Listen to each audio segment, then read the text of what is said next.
massive explosion of data, right?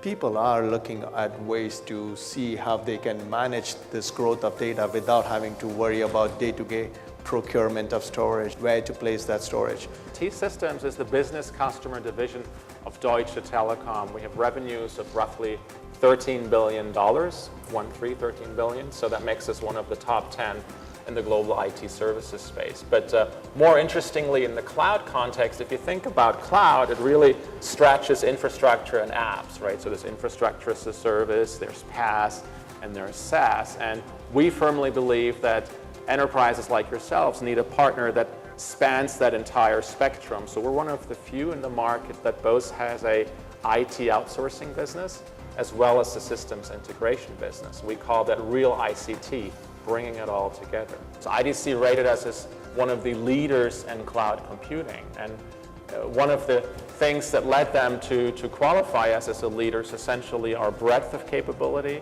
our depth of capability, as well as the fact that we create real value for our customers. We typically take over hundreds and in many cases thousands of servers and associated workloads and migrate up to 70% of those into a public cloud.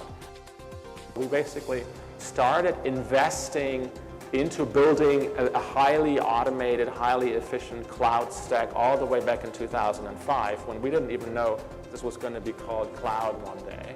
And we're now at a point where we have 160 so-called application plugs. And these application plugs essentially automate a few key tasks that are relevant to managing an application, managing a workload. And that's one of the key enablers how we're able to migrate and move such a broad range of workloads into a private cloud. You are now moving all the hassles to the service providers. Hey, you manage the entire stack. We don't have to worry about it.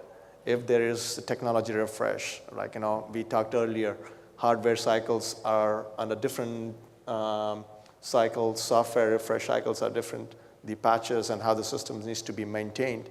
Those hassles and managing the cost associated with it is a significant deal, right?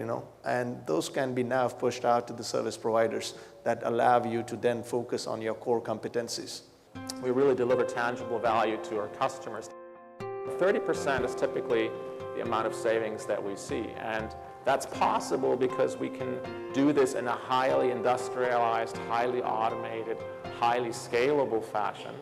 Dollar savings, space savings, power, real estate, all those savings that add up, that actually make transition to the cloud more feasible.